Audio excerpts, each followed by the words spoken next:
Another series with a fiery preseason. Welcome to the Formula E 2024 season preview on Motorsport 101.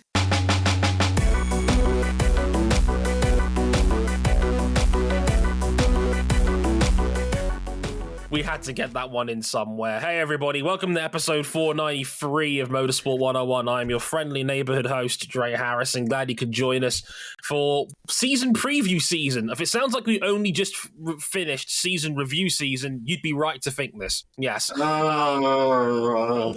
don't get an off season in motorsport anymore. We're now you're on the clock all year round, and as we have to peel RJ O'Connell off the sofa to record yet another season preview for something. Welcome to our 2024 Formula E season preview. For the next couple of hours, we're going to break down all we can into the 2024 Formula E, all the nooks and crannies and all the runners of riders. And we got a 4-person booth on this occasion. We came extra prepared on this occasion. Let's introduce the usual first. First up, Mr. Cam Buckley, who's currently coming to you live from under 3 feet of snow. Yes, it is the winter wonderland outside, which is to say, oh my God, it's been snowing nonstop for the last 12 hours. Coming to you live from Frappe Snowland. No. Okay, can we compromise at Sherbertland? What's a fair compromise? I'll think about it. I will think about it. Yeah, it is. It's crazy outside. So if I disappear halfway through this podcast, you can probably understand why. Yeah, a snow-based meteor has taken out the electronics in Cam's house. Hopefully that doesn't happen, but you never know. Yeah, climate change is a motherfucker. Also, we have RJ O'Connell. Hello, RJ. How's it going, mate? I just wanted to sleep in. It's a Sunday. I've nowhere to go, but instead, I got to get dragged off the couch with my hot cocoa and my slippers, barely prepared to go talk about some electric zip-zap race cars, which, by the way, are less efficient in the cold, fun fact. Yeah, I actually find it amazing that we're doing this and the season starts 6 days from now, at time of recording. Like, this came around quick. It is really wild how, like, preseason feels like it was 3 months ago, because it kind of was. So, yeah, with how this has all turned out. But week number 4. But we got a special guest joining us again on the Motorsport 101 podcast. You may know them as the host of the Motion E podcast, which I've been on before. It's a fantastic time, and friend of the show and all-round swell person. Sascha Garlick is back. Hello, Sascha. How's it going, my friend? Hey there, it's great to be here again, thank you. And I've got to say in response to Cam, I know all about being snowed in. They are forecasting that it'll feel like minus 35 on your face here in Tallinn, Estonia. So I'm with you, brother, on that, definitely. Why do we live where the air hurts our faces? I think it's something to do with liking the motor racing teams and drivers that we do. We are just masochists of some description. And the other thing I would say is that thank you, Dre, for the introduction. I do host the Motion E podcast, but it's going to be called the Motion Podcast this year because, as I found, there are just so many motorsports to cover. We can't relate to that story whatsoever, says people that cover 4 series full-time with occasional sports cars sprinkled in and racing in Japan too for good measure. We have no idea what you're talking about here on the Motorsport 101 network. No. We're diversifying so much. We got people barking up our leg to cover like dirt track racing all around the United States. It's crazy. The Hardy! Anyway, yes, we'll over the next couple of hours, we'll try and make as much sense as we can about the Formula E 2024 season. We'll get into some of the big stuff in just a moment, but first, here's some places you can find us. We are on youtube.com/motorsport101. We're on Instagram at motorsport101pod. Hope you've been enjoying the video highlights that have gone up recently. Thanks, Gloria, for helping to edit them. You all-star, you. We're on our website as well, motorsport101.com, where you can get written content as well, but some extra stuff by yours truly, as well as all of our episodes and content on there as well. And if you really like us, you can back us financially on Patreon, patreon.com/motorsport101. $5 gets you early access to all of our content before it goes live to the public, and you can upgrade to the $10 tier to get Supporters Club access to our Discord server, and the ability to listen to these episodes live as they're being recorded, as Kiera and Jason are doing so right now in our Riverside chat room. Hi, guys. Hope you guys enjoyed the show, as always.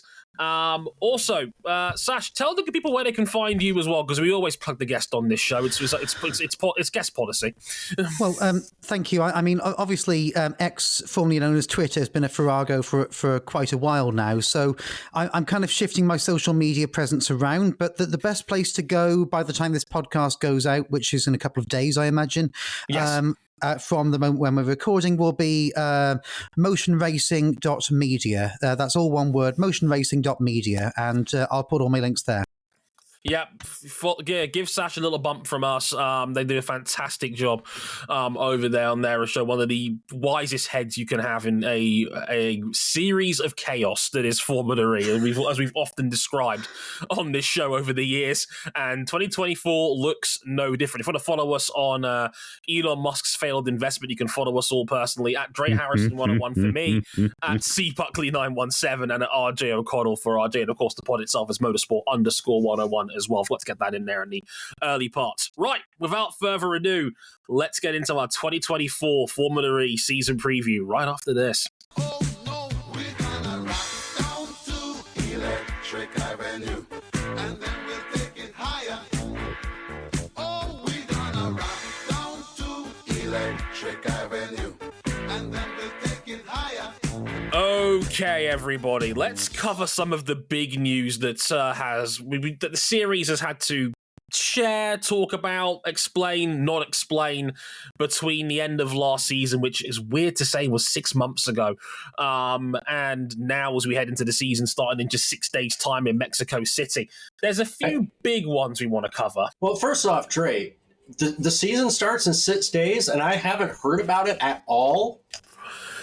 It's like Formula E decided, oh shit, we've got a season that starts in 2 weeks' time, and only started really ramping up their social media presence like a week out. The checks to the influencers must have been caught in transit or something.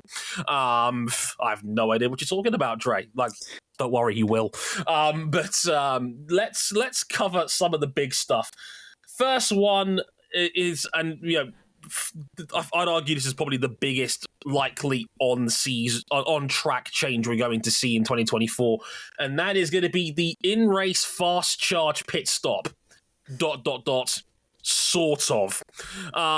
They were meant to debut at the start of last season. That didn't work out. They've been kicked back a year. We thought they were going to debut this weekend in Mexico City coming up, and it still isn't finalized and finished yet. According to Formula E news in Germany, they're not going to debut till Misano at the earliest. We'll get into the calendar shortly. Misano is round 6 on the calendar, and that's not till literally a couple of weeks into April. So yeah, that's the state of play on that. Now, I'll read you out a quote here, and this comes from Roger Griffiths, who is the managing director at Andretti's Formula E team, Andretti Global, the newly renamed team, so to speak, which kind of sums up the situation quite well, I think. He said, and I quote, "We haven't done much testing on it.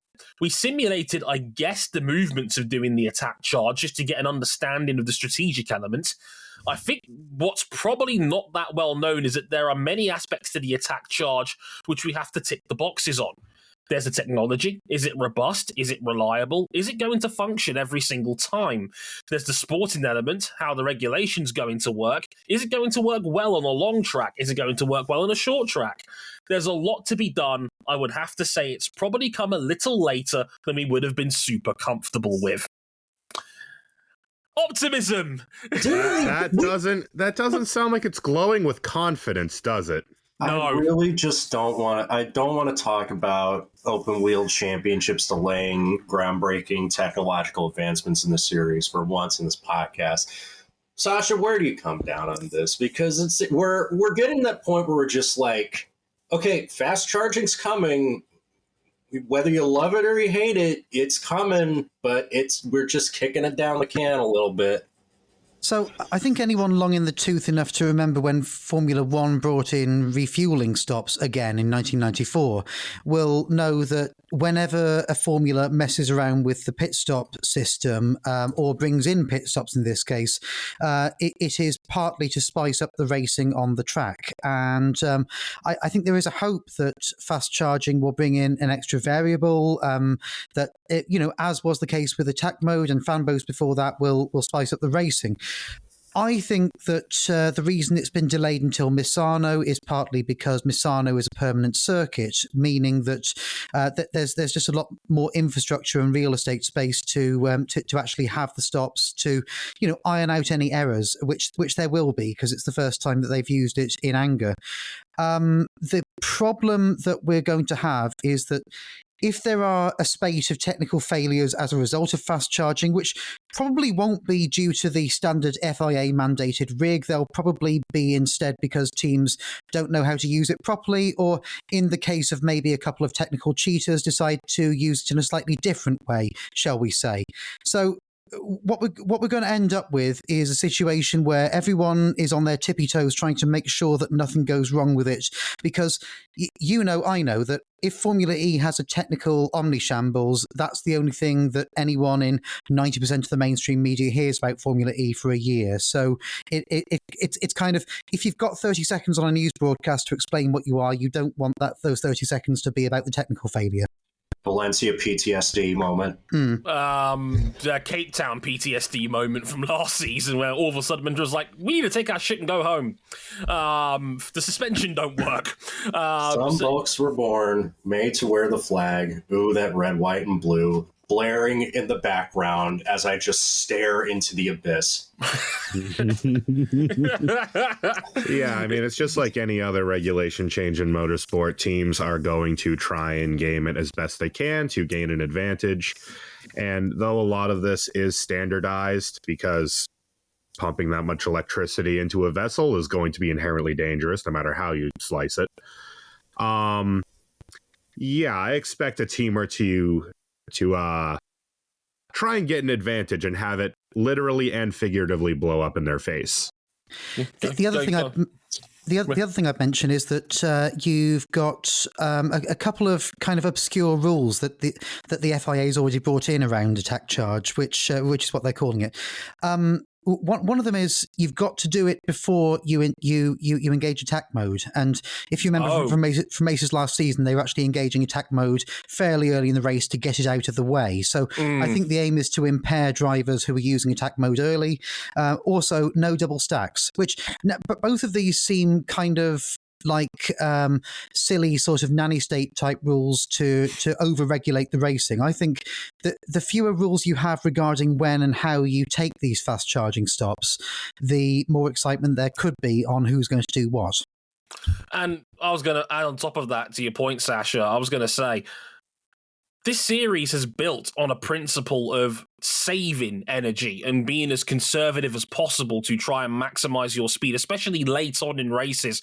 Because, I mean, the way the series, their broadcasts are, you normally don't see how much battery is left until half distance in a race. They want to build up the anticipation and the drama of how much energy can a team save on its powertrain over the course of a race. Now we're bringing in mandatory attack charges that's meant to refill batteries up. I feel like it goes against the entire fundamental value of the series as a whole when you're bringing in strategic pit stops on top of what's happened. This was a game of endurance and this was a game of conservation for Formula E. Now it seems like it's going the opposite way. And I've openly said before on this show, I'm not a big fan of this change. I don't see why it was necessary. Like, I thought Formula E having cars that could go an entire race distance or go 45 minutes plus on a single battery life was a good thing, something that should be celebrated, something that's shown as the evolution of the series has gone on. We've come a long way from car swaps in the middle of races. Oof, we don't speak of those times, but like, this seems like a step in the other direction. I think it's very just bizarre in general. But to counter that point, we saw at the end of last year where races turned into 45 minutes of nobody wants to actually lead the race. The battery conservation element became so overpowering that we got a lot of action, but it just felt like empty calories. Ultimately, what it is handing you an amount of energy, and how you're going to use it is going to define how successful you're going to be. I think they're just changing the parameters around that. And yeah, to RJ's point, second half of last year, even really most of last year, these new cars with the way that the game changed around battery conservation turned some of them into Talladega-style pack races where people were just refusing to lead, to the point where it was almost dangerous. I think it's not necessary to answer Dre's point, and but what it is a nice to have when you consider that they're trying to attract more road manufacturers into the category. So when the Gen 3 came out, one thing that people remarked on was that there's a charging port on the back, and that somehow made people believe that this was a racing car with road car roots, however true that may or may not be. And I think that road relevancy is something that Formula E in particular needs to find other ways of building into its experience. Now, we're going to talk about the marketing of the sport later, and I've got my own kind of slightly negative views on those. But I think this is not necessarily completely a negative issue. No, that's fair. That's fair. I didn't look at it in that sense. You make a valid point there, RJ, especially about how almost that conservation effect actually kind of had a detriment on the racing to a degree, especially in Portland, as Jason also put out in the chat, where nobody wanted to lead. That race had over 400 overtakes, and the series celebrated that. But if you actually watched it, it felt like you were watching a cycling peloton until the last 10 laps. I would say it was less overtakes and more people backing out of positions. Yeah, all fourth Ryan Eric King to talk about cycling. Yeah, and but ultimately, it's handing the manufacturers an amount of energy and another parameter to try and deal with, and seeing who can get their powertrain to best suit the regs. Well, Dre, one thing that would be really catastrophic is if we had a battery fire during an important preseason test. Oh. It's funny you say that, because the next part of my section says preseason fire and testing wrap up. Whoops. Must have been a typo in the script. Yeah, you probably read the news about this when it happened in October, but yeah, there was a big preseason fire in the middle of their 4-day test at Valencia late last year. There was a faulty battery in the Williams engineering garage that caught fire that had to be taken care of. Thankfully, I think only one person had minor injuries. Thank God, because we all know how nasty and dangerous electrical fires can be. Take it from me, I worked in the bookies for 7 years. Shit gets hot quick, let me tell you. But as a result, they did lose a day and a half's worth of testing, roughly, as a result of that fire. Mahindra's garage was right next door to Williams when it happened, so Mahindra were the ones that were probably the biggest sufferers of that. They were heavily damaged, but they were compensated with an extra private test as a way of basically as a make good for what happened, essentially. In shocking news, Jaguar Fast. Mitch Evans and Nick Cassidy both topped the running on the separate days. We did get full sessions in Envision's Robin Frines ended up winning the simulated race they did during the test. So Jaguar powertrains sweeping the board, so to speak. More on that later. On that one, so worth pointing out what happened there as well. Luckily, for just the most important thing, thankfully, nobody was seriously hurt by it. It's not the first time that an electric racing series has had to deal with a fire in its own backyard. Moto E had this problem in 2022, I remember as well. So it can happen. It's an unfortunate nature of electric motorsport. These things do happen, but thankfully, nothing too wild there. We'll sprinkle some more performance-related stuff when we get to the teams in a moment as well, because there was a couple of points that I know Sasha wanted to make regarding the calendar, because this is a very interesting calendar, and I'll get to that now. There's significant changes, especially one that was finally officially confirmed only about 2 days before we started recording this show. Hyderabad is gone. Which is a real shame, because I enjoyed Hyderabad when it was on the calendar last year. Produced a very exciting race. Due to a change of governance in the region, the new governance that's come in that region of Hyderabad weren't keen on a Formula E race and decided we're not going to have this anymore. And Formula E now. Hyderabad. Yeah, very much so. And as a result of that now, Formula E's waving its contract commitment in their face, saying you promised us this many races. So that we'll see if they have to lawyer up on that one down the road. But for now, no Hyderabad. That race will not be replaced this year. So it was looking like it was going to be Formula E's biggest ever calendar at 17 races. It's now only tying that with 16. Also, it leaves us a very awkward 6-week gap after the end of January because Diriyah is going to be on the end of Jan, and then we don't race again until Sao Paulo on March 16th. So I'll run down the full calendar real quick. Mexico City, January 13th, then Diriyah in Saudi Arabia. That's a double header on January 26th and 27th. Sao Paulo on March 16th. Tokyo makes its Formula E debut on March 30th. Looking forward to seeing how that one gets down. And then another new conventional road course hitting the calendar, Misano, the circuit, the Marco Simoncelli, most famous for its MotoGP events, will now be hosting round 6 and 7. That should also be the attack charge debut round if plans hold up. We'll have to wait and see. But that'll be round 6 and 7 on April 13th and 14th. Then Monaco on April 27th. Then we have 4 doubleheader weekends to close out the year. We've got Tempelhof in Berlin, of course, on May 11th and 12th. Shanghai on May 25th and 26th. And that's another new track on the calendar. Yes, there is the Shanghai International Circuit, the Formula One track. Well, at least part of it will be, the majority of it will be used for Formula E at the end of could May. you imagine the lift and coast down the back stretch if they use the full circuit? Mother of God. They'll be pacing down that back straight at like 30 miles an hour. It'd be hilarious to watch. Portland is back, but now as a double header on June 29th and 30th. And then the season finale at London, back at the XL Centre on July 20th and 21st.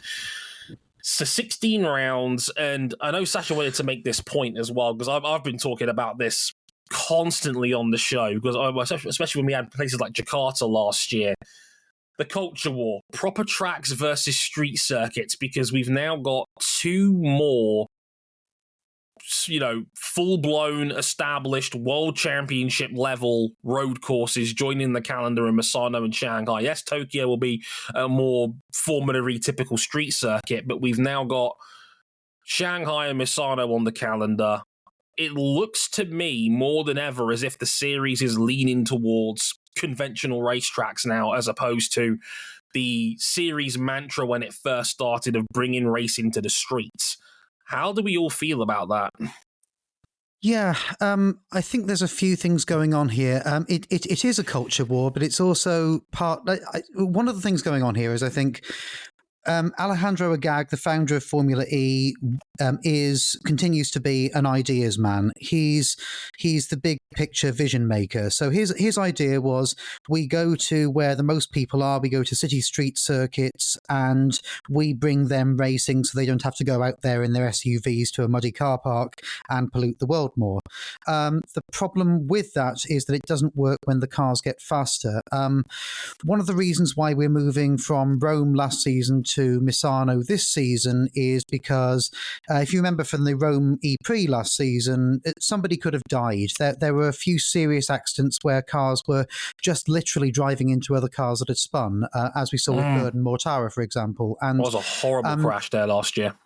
And we can't continue to rely on the enviable safety of the monocoque to protect the drivers. We need to protect them by having tracks that can actually sustain the speed of the Gen 3 as well. The other thing is that if we take Shanghai as an example, I think Formula E has to be in China because the majority of exciting new EV manufacturers are from China, and China is where the manufacturers need to be for EV sales. It's also, for that reason, not something I'm going to moan about that China is back on the calendar for the first time since unspecified health event that we're not allowed to mention, otherwise we get a stamp on YouTube. COVID.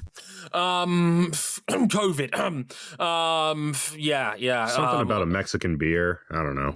Yeah, apparently. Who knows? But no, it's. We've talked about this on the show a lot, Cam. I mean, it's kind of funny we talked about it like this because I'd argue the best Formula E race we had last year was Cape Town.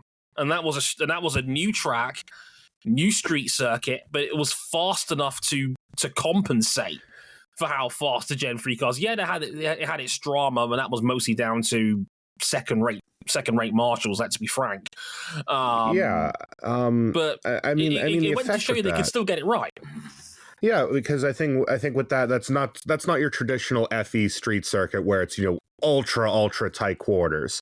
It's something a little bit more akin to something we're used to maybe with IMSA here in the United States, or IndyCar, or even a Formula One street circuit where Supercars in Australia too. Supercars in Australia, where it has enough space where the cars can breathe. These cars have kind of just outgrown the original FE style street circuit, the half Monaco circuit that we used to run.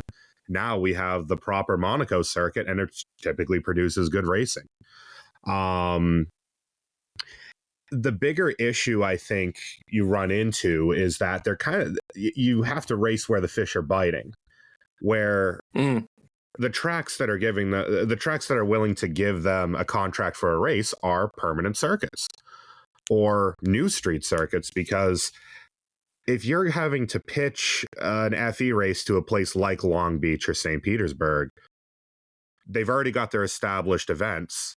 The city is not going to pay. The city is going to have to pay for an event. It's all going to depend on what the city's willing to pay for.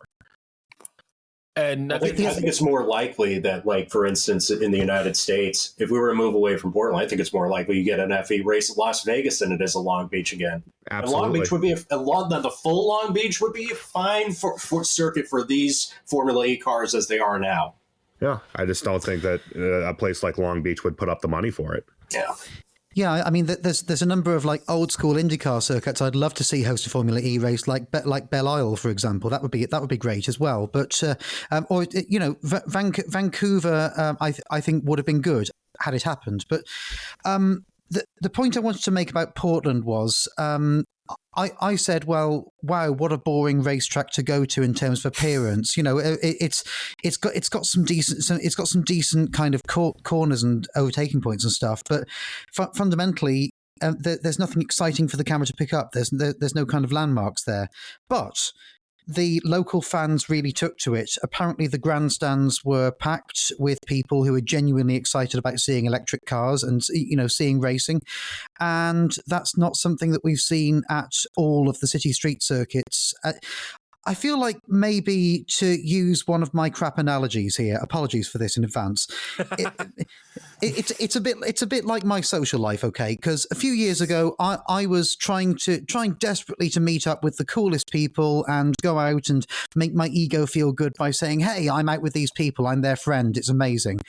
And now I've realized that when you find a community of people who are a little bit nerdy, a little bit gatekeepy and specialist, but who really like you, that's sometimes the best thing. Hello, Dre. Yes. Oh my goodness. Yeah, that might be me. Guilty as charged. Yeah, look, it's like you said, China is a massive electric vehicle market. It is the honeypot, so to speak, for electric motorsport, electric car sales in general. That does make a lot of sense. I thought it was actually surprising how long it took them to actually get a nailed-on Chinese round back on the calendar. It's worth pointing out, given that NIO's dropped their backing of their own 333 team, which we'll get into a little bit later. But yeah, that does make a lot of sense. But yeah, I mean, it is funny, as Cam mentioned, you got to go where the fish are biting. Again, isn't it amazing how this series used to be that Alejandro Agag used to brag that there was 100 cities that were asking for Formula E races, and now all the big editions are now bona fide road courses that already have established events on them. They've just become every other motorsport series again now. It's amazing how these things turn out in the end. Yeah, it turns out that, hey, maybe city centres don't want to close their entire city centre for 3 days a year to host a, shall we say, second or third most popular world championship that the FIA has. not exactly ideal, but hey. I think the other thing to maybe bear in mind as well, just to echo that point, is that when you apply to a permanent circuit for a race, the leadership of that circuit is not going to change. When you apply to a city, as we've seen with Hyderabad, as we saw with Paris, when the city government changes, one of the things they can do to appease the voters and say, hey, if you vote for us, we'll get rid of this damn Formula E race that's causing you to shut your windows for a weekend in the summer, you know? Yeah. So it's kind of the thing that they can do to say, hey, look, you know, we're done with this globalist crap, you know, we're focusing on you now, that kind of thing. Yeah, it can easily be used as a political bargaining tool, and I think that's kind of what's happened here with Hyderabad, because its new governance clearly did not want this race when the old one clearly did, and that's what's led to this impasse, which they're going to have to deal with legally. Another point that Sascha wanted to make in the notes, and I think that's I had forgotten about this, and I shouldn't have done, but given that they were plugging them all over social media in the last couple of weeks. And this is mostly for me, the filthy Brit out of the four of us here. Formula E is dead on free-to-air television in the UK, which is a real shame, because the UK, I think, is arguably its biggest audience. After 9 years of shuffling across all the major free-to-air broadcasters, because let's not forget, this series started out on ITV back in the day. It moved to Channel 5, then it went to the BBC briefly, then it went to Channel 4, all over the place on their network there. It is now moving to TNT Sports, yes, the home of bikes, as they self-like to call themselves nowadays, with its MotoGP and Superbike coverage. It's now added Formula E to its portfolio.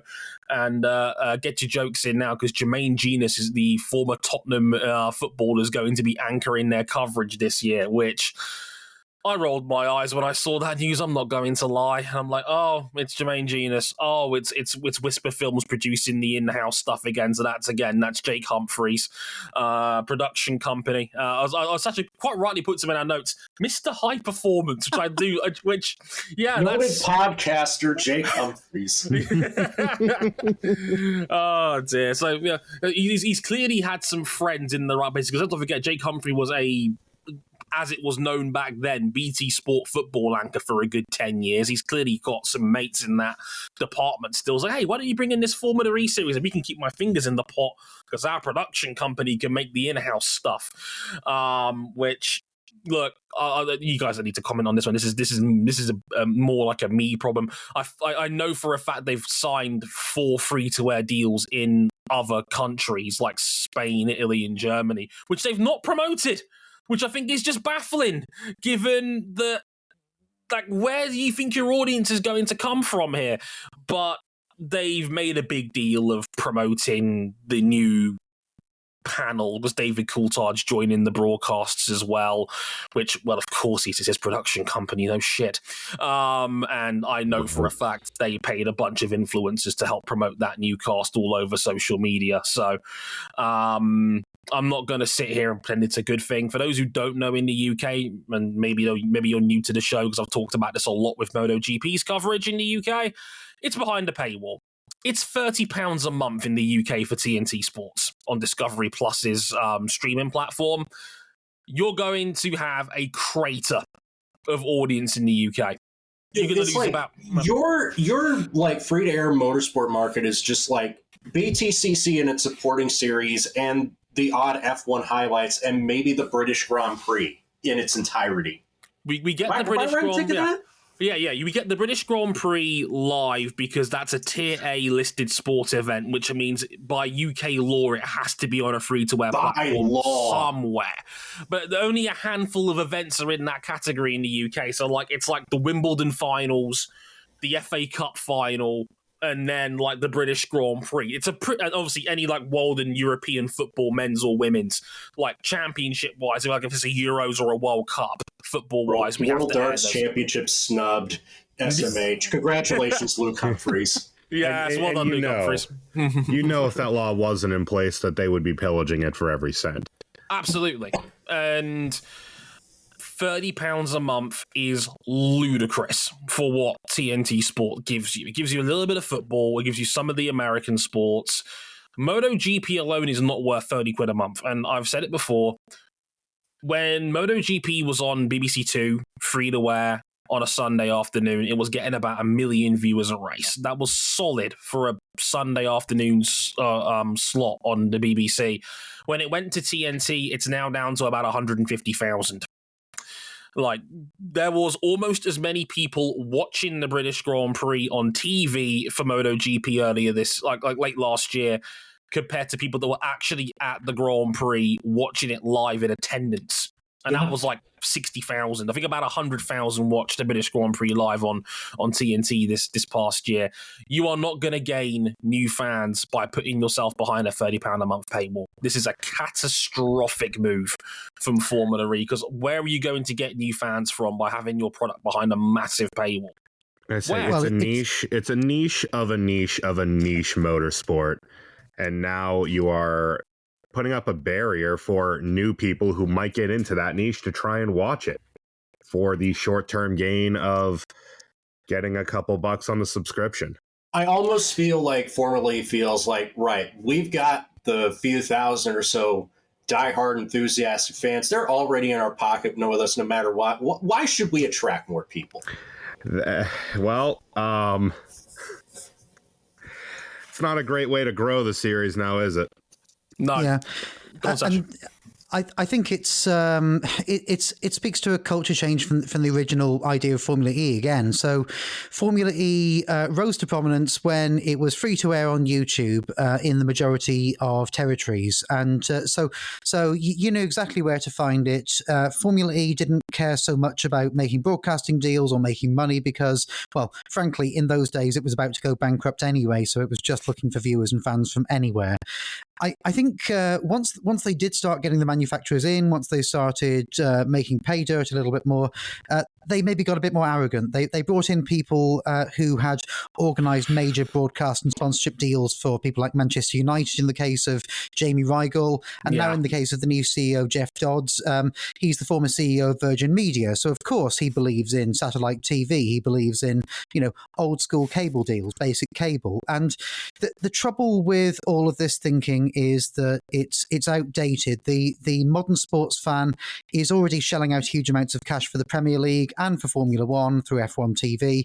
And what they're looking for, if they're looking for a motorsport alternative, is an easy way to watch it.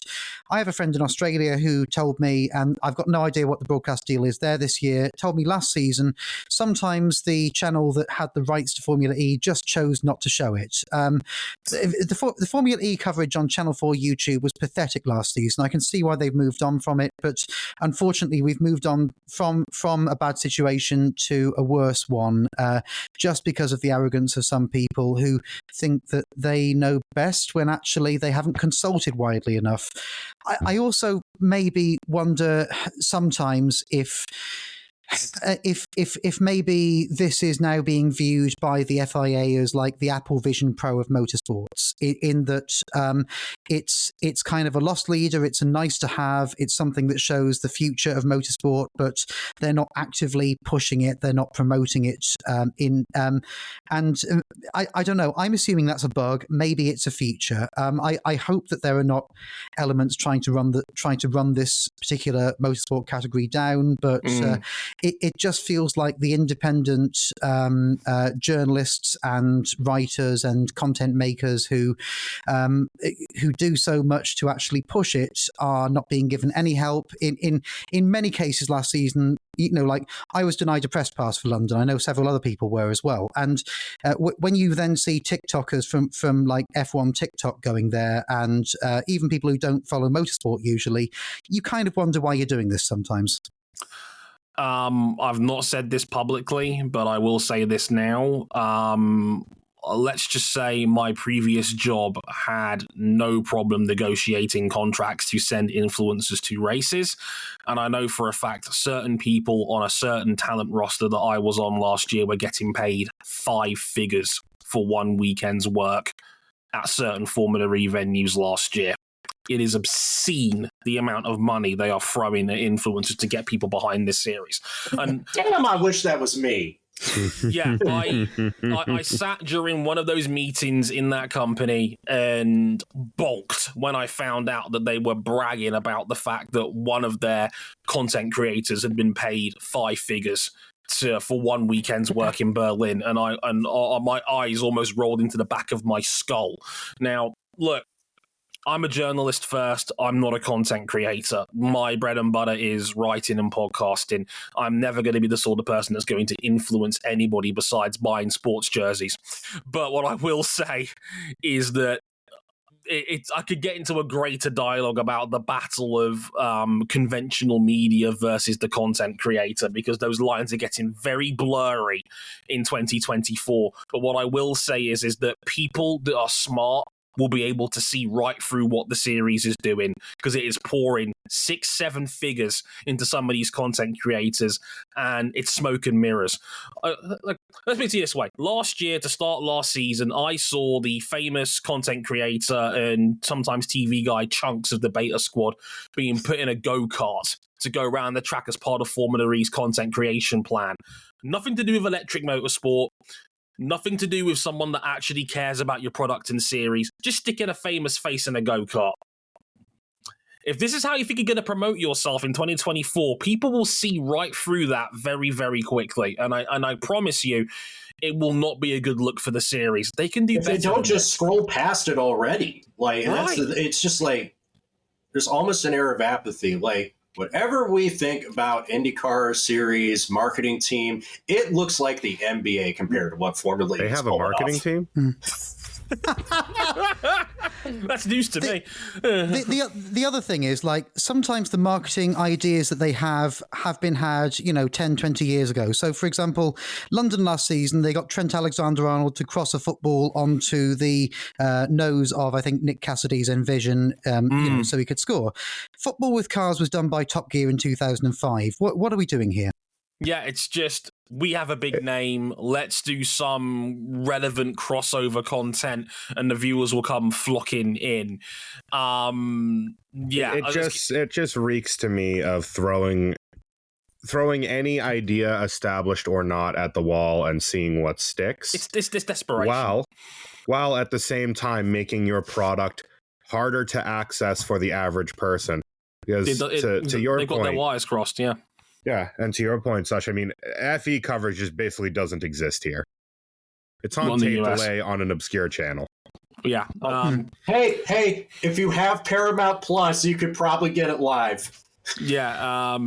I suspect that. Sorry to jump over you, but I suspect that that's part of the problem here, which is that I don't think that broadcasters are paying for broadcast deals always. And I don't have evidence to suggest this. It's just kind of stuff that I've heard off the record from people who suspect the same thing. I think that maybe Formula E is paying for some of these broadcast deals. And I wonder if maybe Jake Humphrey, thinking the definition of high performance is taking Formula E to a pay channel, is perhaps an example of an all or nothing deal where they've said, look, we're the only ones who really want this. Do you want us or not? And Formula E has to take the deal. Because Jeff Dodds, the CEO, actually said, we need free-to-air in the UK, and he hasn't followed up on that promise.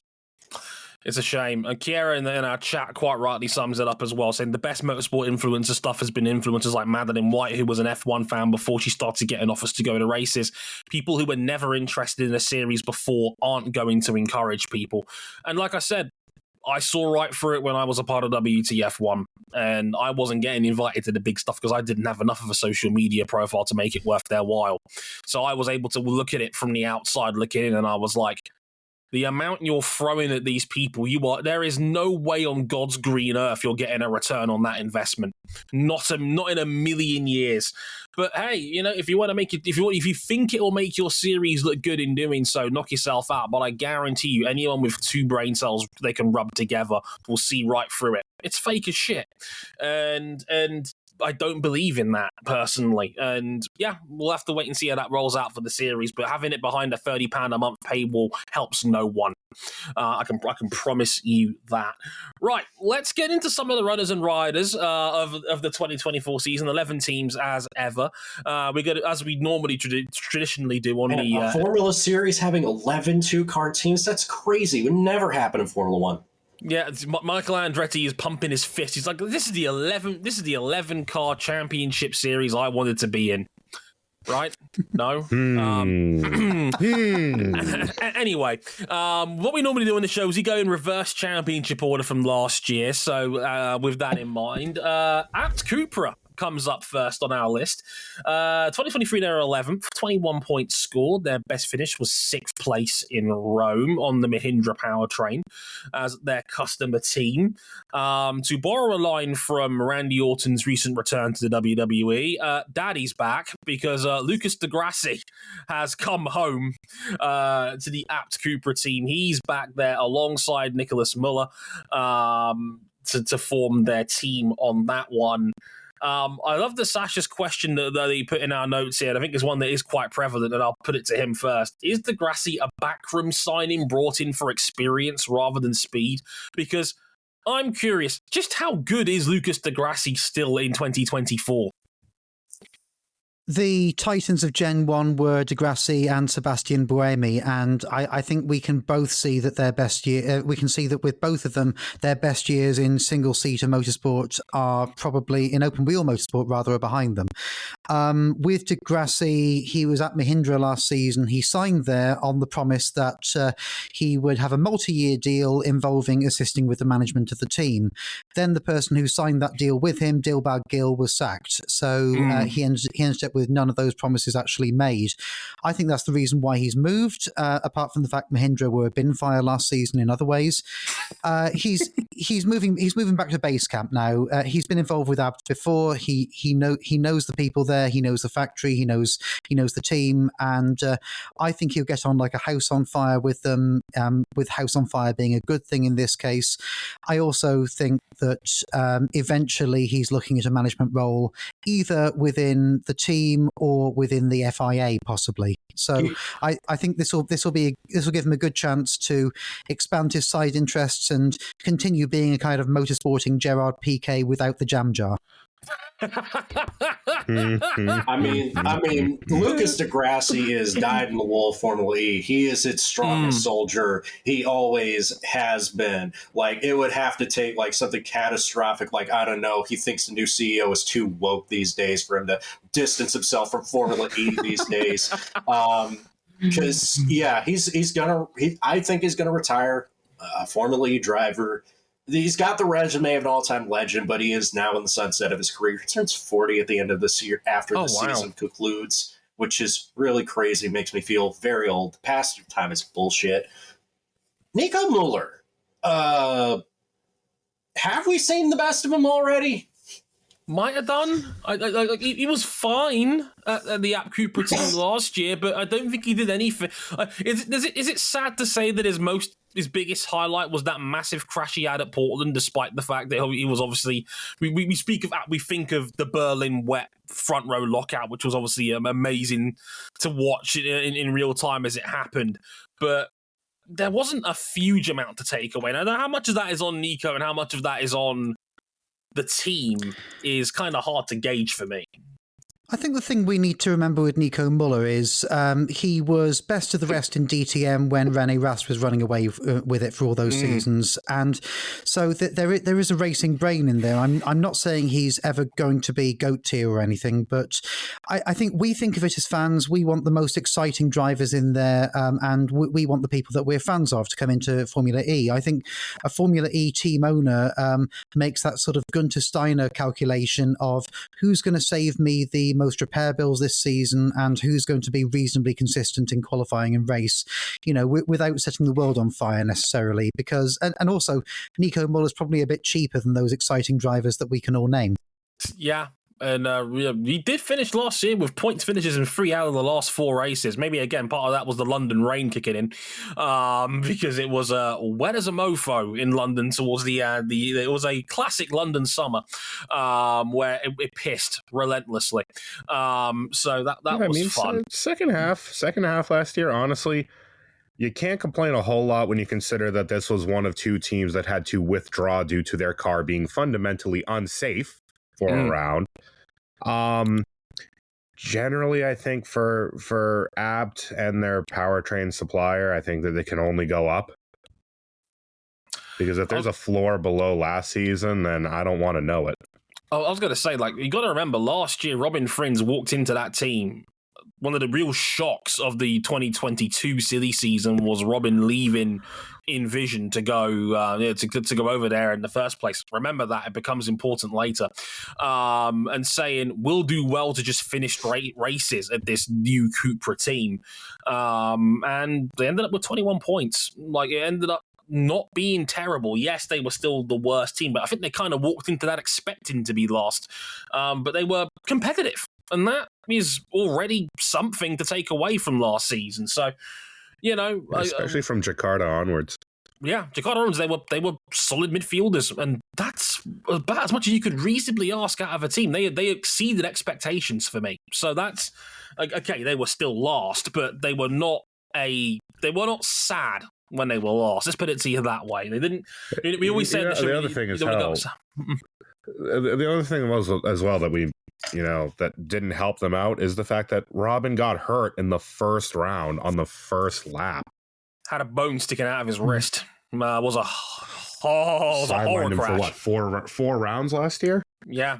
He missed 4 rounds and people were worried that he wouldn't come back at all. Yeah, he was clearly not 100% when he came back. So there's something here. There's something to look forward to, certainly. Should we talk about the Big Brother team for a minute? And obviously Mahindra itself. Mahindra last year, 10th in the standings, 41 points. Did get the 1 podium finish at Mexico City, where Lucas de Grassi had to drag that sorry car up to 3rd place in the end. And they thought, hey, the good times will never end. And then the rest of the season happened. And it just didn't, they peaked very early, unfortunately. And it didn't really go uphill from there. And Mahindra is a tyre fire, I think was Sascha put it about 2-3 minutes ago. So they cleaned house. Dilbar Gill is gone. We all know that. And they've got a new, I was like to joke on our notes here, all-star team lineup. And this was the one that certainly, I think, raised the most eyebrows in silly season. Nick de Vries is back after his failed Formula One tenure. Poor guy, the 2021 series champion, and Edo Mortara, who was horrible last year, but has been a perennial title contender beforehand with previous teams like Venturi in the past. It is a big, high-profile team with established top-tier runners in it, but it's a Mahindra. Yeah, and I think we probably all suspect that they wouldn't have got this kind of. So this is like a Moneyball lineup. This is 2 down on their luck guys who Mahindra have taken the gamble, still have the on base potential, and I think that Mahindra are lucky to snap them up after the season they had last season, and particularly as pound for pound with the amount of money that is being put into it, this is probably the slowest powertrain in Formula E. Yes. I know the ERT powertrain is slower, but they have a lot less money to play with and resources. So to get de Vries and Mortara, it's a fantastic get. The thing that we've got to question is, and this was mentioned on the races pre-season roundup as well, de Vries has missed a season of Gen 3, which is very different to Gen 2, which he obviously thrived in and won the title in. And Mortara is a confidence player. He's the sort of bloke who needs to know the teams behind him. I think that he probably left Maserati MSG at the same time as James Roster, their team principal, was fired for not coincidental reasons. I think there was a feeling that they needed to clear the decks and start again there. I'm not convinced with the people they've brought in necessarily to do that. Mortara, though, doesn't make it easy for himself. Mr. Macau, he might be. He's still won more races in Macau than any other race driver, I think. But since being in Formula E, he's had a tendency to be extremely quick, to win some very difficult races by pulling off some really naturally talented overtaking moves, but also to try low percentage maneuvers that he doesn't need to and end up out of races in the midfield as well. He's not a great midfield runner, but he is great if he's in the top three. And I think that will be a problem at Mahindra potentially. Exceptional when he's in the top three. Let's not forget 2020-21, runner-up in the championship, 21-22, 4 wins, 3rd in the championship. This guy's good. He can very much be, but I think you summed it up brilliantly, Sasha. It was when Mortara was in the wars and he was in the midfield a lot of 2023 season, that's when the mistakes all started coming out. He took out many people on track last year. He wrecked his car on several occasions. He got scrappy. The same guy we joked him when he called Lucas Di Grassi the Butcher a couple of years ago, and he ended up taking his mantle in 2023 because of how rough his racecraft was. Dre, 7 retirements last season, and most of them were, let's say, not mechanical. No, they were just through poor driving. Go on, Sash. The other thing is that but both of the Nick De Vries certainly is nailed on to be driving for Toyota in every WEC race next season. And if I were Nick, candidly looking at Mahindra, I would look at Toyota as being my priority, to be honest, because without a shadow of a doubt, I think Kamo Kobayashi has sent out the edict that, look, we're paying the majority of your wages. We are your priority to each of his drivers next season, and I think that's fair enough. Mortara has also signed with Lamborghini to drive the LMDH in WEC next season, so they're both going to be missing Berlin as things stand. That indicates that Mahindra aren't serious about winning the driver's title, which of course they're not in the frame for, but it indicates that they can't now as well. Sasha, it speaks to that just speaks to a lack of stability and structure within the team. That you've got 2 guys who everyone here is lucky to have one another after the seasons that all 3 entities have just had.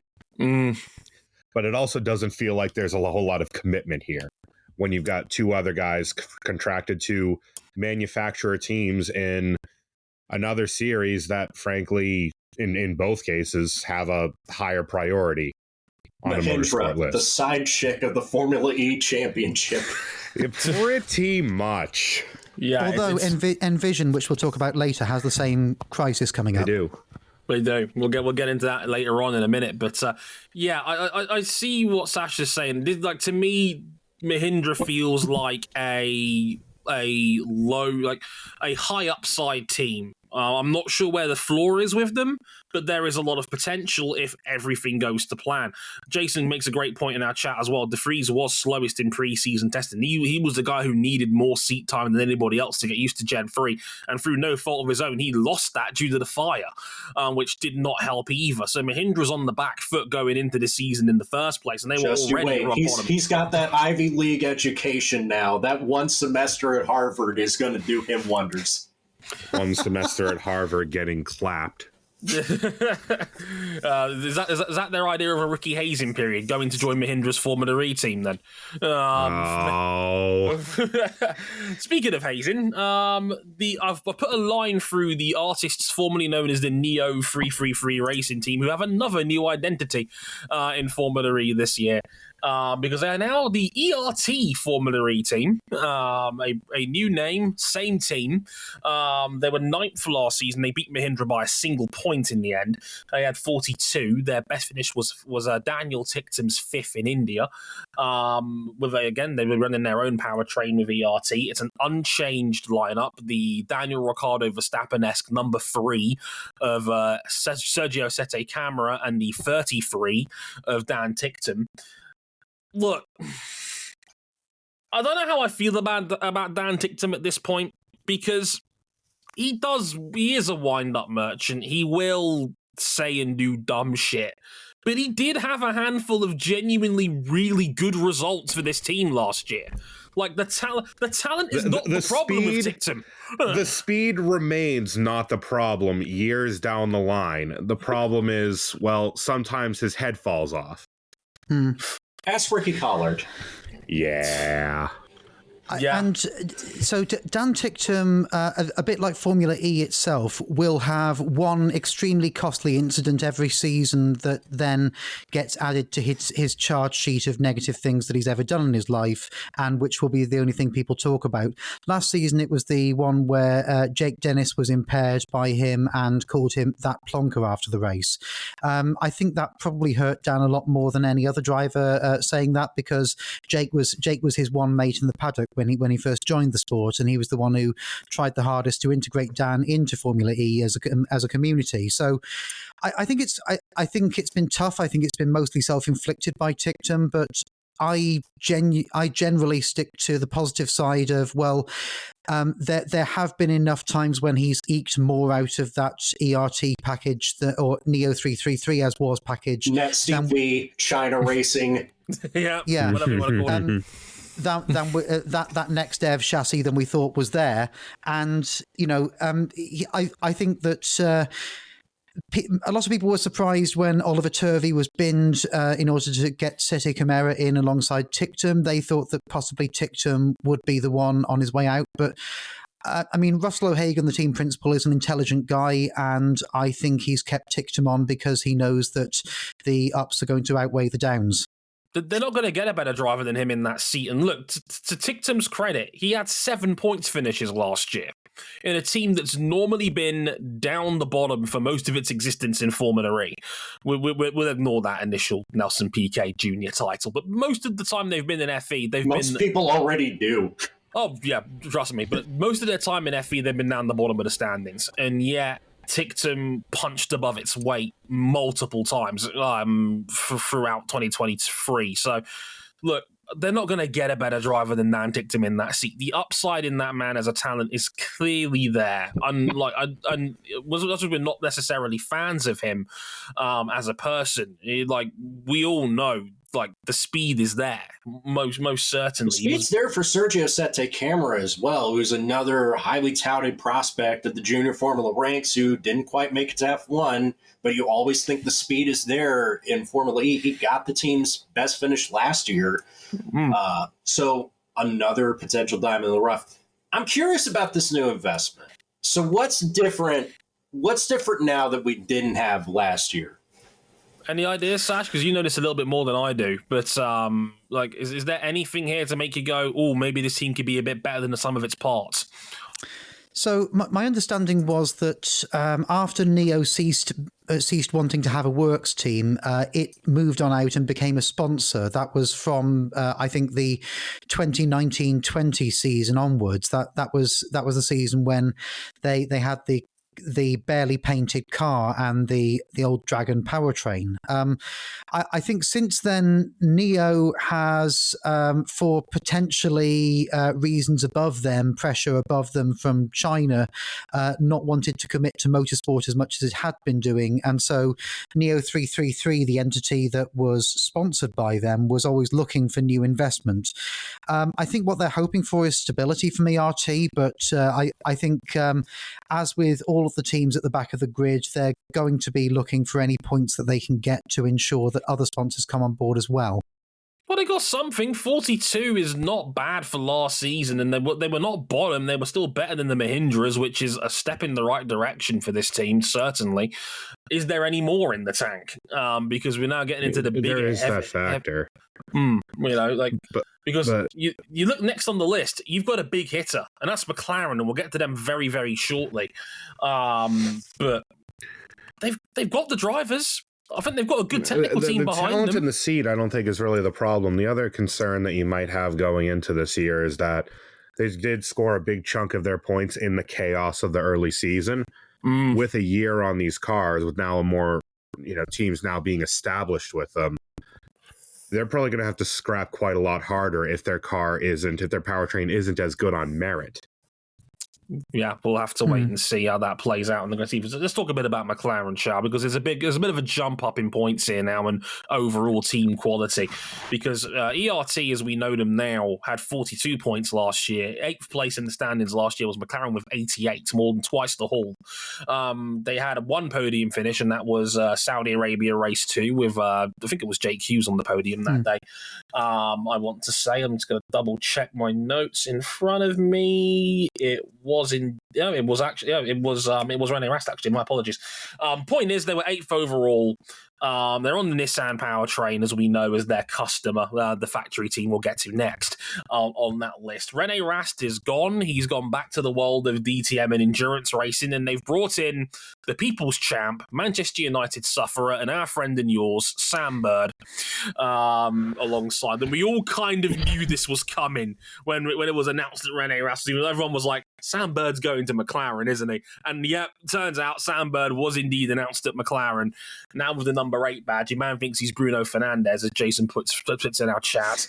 But way too many Manu references in this group. McLaren, yes. A lot expected of them. They took over what was the Mercedes EQ team. There were some solid results that make you think, oh yeah, this is the McLaren standard of excellence that we couldn't expect. And then there's flashes of just like, this feels a bit half-baked. I was going to say, I don't want to be critical of Mr. Brown and his 115 different motorsport adventures at this point, but this is a team that only scored 3 points in the back half of last season. Like, the last 7 race weekends, they only scored 3 points as an overall team. They needed development. Didn't they have a DNS in there as well? I want to say they did. Because McLaren just overall were just sloppy at the end of the year. They didn't have they did have a DNS, yeah, the first race in Rome because of the chassis situation that they were in. They didn't have their spare available, so they just couldn't race with one of their cars. Yeah, overall, Rast is gone. You've got Bird alongside Jake Hughes. It's an all-British lineup. But they were so sloppy the back half of 2023. And if you want to talk about, we were talking about drivers who had a massive hit to their ego this offseason coming into new places. This also applies to Sam Bird, who for many, many years has been the best Formula E driver who's never won a world championship. And I still maintain that is the case, but you feel like we've already seen the best. I would agree with that. Just to talk about the wider point of McLaren, they basically did a management buyout of the Mercedes EQ Formula E team, which was the title-winning team 2 seasons in a row. They even kept the suave and excellent team principal Ian James, who I once referred to as the Marvel Netflix version of Toto Wolff, and they kept the factory as well. So theoretically, that was a ready to run, oven ready, as someone once said, a potential champion contender team. Admittedly, they had a much slower powertrain in the Nissan, but everyone was coming into Gen 3 on what was effectively a uncertain and level playing field, and I think that to take the title-winning team to 8th, Zach Brown's the only person who would paint that as being a triumph, and Zach Brown's an excellent marketer. So exactly. The other thing I'd say is, McLaren are spreading themselves too thinly generally. I think that's, again, a feature, not a bug. I think it's to distract from the fact that they don't think they can be regular Formula One winners anytime soon. And they are also running in Extreme E, and, that's something I know you guys have opinions on. But so Jake Hughes, I was pleasantly surprised by last season. He generally had the measure of Rene Rast, who seemed to be one of the ones who really didn't like the Gen 3 nervousness on those Hankook cold tyres. Jake Hughes really had the ability, I think, from Formula 2 to take the car by the scruff of the neck and do something with it, even when the tyres and the aero weren't favourable to him. The question I would have, again, is, and I'm hoping someone puts an echo on this and to prove how wrong I was at the end of the season, maybe on a Netflix documentary for him, but is Sam Bird really the person you want to hire to take your team to another level? It feels to me like a marketing move, because I didn't see anything good from Bird at Jaguar last season that indicated that he's going to be able to lead McLaren and say, this is how we do it. No, at the least for contrary, me, at least, as a matter of fact, we actually saw quite a lot of bad. from the outset, Evans and Bird's relationship was breaking down. So I understand Bird needed a change. Is this the change of scenery that Sam Bird needs? The relationship tends to go badly when you get a surprise Rule 34 nose down gearbox up moment multiple times. Yeah, I mean, anyone who listened to me in Formula E's episodes in 2023 as the perennial Mitch Evans sufferer knows that I lost my rag with Sam Bird on multiple occasions last year for valid reasons. Sam Bird is better than what he was at Jaguar.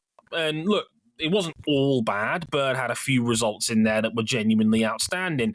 But I'm not sure he's going to be a guy you can have as the anchor of your team anymore. Maybe they don't have to with Jake Hughes in there. Jake Hughes, I think he carried himself pretty well in Formula E for his first real season last year, but I'm not sure how much Sam Bird gives you in 2024 at this point. He needs to establish his days of Envision and Virgin a lot more than the disaster that was his 2023 at Jaguar. He's better than that. At least I'd like to think he's better than that. But again, we have to wait and see how this plays out. This might be a much better, more low-profile fit for him than being in a front-running Formula E team. Maybe his results can pick him back up the field a little bit. Maybe perception will be the change that he needs. But yeah, I think this was a case of take the best driver available, and it looks good for our all-British team to have an all-British lineup. I'm not convinced that Bird is the guy in 2024 to carry you at this point. But maybe looking at the second half of their season last year, they got to get that floor up. At the peak, it wasn't too bad. We saw them run at the front on a few occasions. Yeah. But far too often would they fade, and far too often were they just very anonymous. And I think they kind of share that feature with their powertrain supplier. Yeah, and speaking of which, the factory team, the Nissan Formula E team next up on the list, they were 7th last year with 95 points. Had a second place finish in Rome Race 2. That was the highlight of their otherwise quite fragmented year. Thanks, Norman Nato. And thanks for not coming back, because he's gone. And in surprising news, Ollie Rowland, who retired halfway through last year at Mahindra, so we thought, decided to come back to Yorkshire and decide to come back with the Nissan team this time around. Please forgive my horrible idea of a Yorkshire accent. I'm not Michael Parkinson, God rest his soul. But he's back for the team in 2024. I'm quite glad they still have Sascha Fenestraz there. He's the guy. Because I think he's got a lot of upside in that Nissan team. Very fast, especially over a single lap. His outright speed was sensational last year. So I like their lineup. I think Ollie Rowland has always been a solid Formula E driver in whatever team he's been with in his time at Formula E. But again, Sasha, you summed it up quite well in your notes. I think Nissan has never been the same team since their original technological developments were canned by the series itself. They've never been able to seemingly recover from that. Yes, and I'm just in shock because I've just Googled that Michael Parkinson actually died last August. I had no idea of that. Off topic anyway, sorry about that. But, yeah. Oh, okay. Yeah, horrible news. Yeah, but Nissan for me are a mixed bag. I think one of the problems that Nissan have is cultural, because I think even including, and maybe even before, maybe we can go back sort of 30 years to the R390 Le Mans car. Nissan have never invested the kind of money that they needed to actually win in global motorsport. Oh yes, the car that was bulletproof, bomb-proof, and speed-proof, in the words of Bob Varsha. Exactly, yeah, and I trust what Bob Varsha says, but they then came up with the front engine joke from Ben Bowlby after that, and I just think Nissan have always been the less knowledgeable younger brother of the Renault Nissan alliance, and now that they're on their own and they've taken that Formula E team on for themselves, I'm not sure that there is the institutional understanding of what is needed to really get behind their Formula E team. That said, the people running it on the ground are doing a great job. Sascha Fenestraz continues to be one of my favourite drivers. I think he showed genuine excellence on the circuit last season, particularly in qualifying. The problem he found was that race powertrain wasn't good enough to actually efficiently carry him through at the front. He generally ended up around 8th or 9th after a good start. Norman Nato was underrated last season, so to speak. I said again, I think the driver lineup is great. I'm a big fan of Fenestraz and Roland. Again, like if you take the upside of Roland, he is a guy who can challenge and win races in Formula E, and I genuinely think he's at that level. But he's just not had a car to be able to do it for some time. Yeah, to me, this feels like, until proven otherwise, this Nissan powertrain is the restrictor plate. Yeah, I mean, we saw it multiple times throughout last season. We would see both Nissans running, up in the front, maybe in the top 5, and they would just fade in the face of the Porsches, especially the Jags, and they would just fall away. And on the same principle of, I knew Alex Palou was that dude before he even drove an IndyCar race. I knew Sascha Fenestraz was that dude before he even stepped foot in Formula E. This guy's that dude. This is the guy you want to build your future around. Let's hope for better race results overall for Nissan, because you ain't got much else in motorsport going on, because you have a GT500 program, a brand new GT4 customer program that you might get off the ground or you might not. And that's this. I was going to say, like, Formula E doesn't get a young hotshot talent to build teams around in its series very often. So Nissan should take full advantage of having Fenestraz in its ranks, how they do right now, because having hotshots like that don't come along very often for this series. So they should take full advantage of that, so to speak. This is what I like to now move into what I like to call Tier 2. Or I like to call it the disappointment of last year, because Sascha was here last year when we made our predictions, and everybody except him picked the Stellantis to win either the team or the driver's title. And right now we're all about to self-flagellate ourselves because we're into what I call the Stellantis section of this season preview. So shame on me, shame on Cam, shame on RJ O'Connell, shame, more shame. Ring the bell. Go on. We all got fooled. Look, we thought we were getting a Hellcat. We were instead sold a Chrysler K car. Oh, yes. God, it is a LeBaron. Yeah. No, but see, the thing is, though, the Chrysler K car was actually profitable.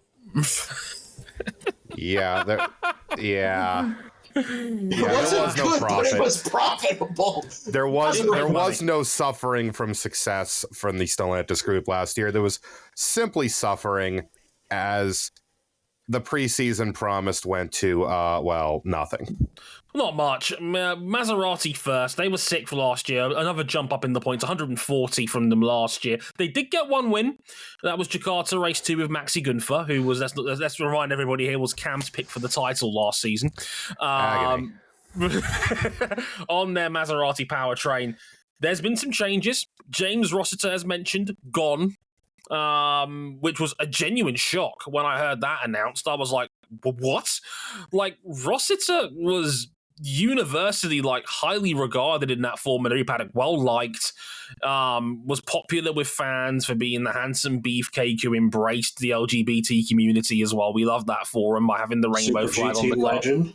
Super GT legend. We liked James on this show a lot, and all of a sudden, bang, gone. After one and done as team principal of the team, he's gone. As mentioned, Edo Mortara gone as well from the artists formerly known as Venturi.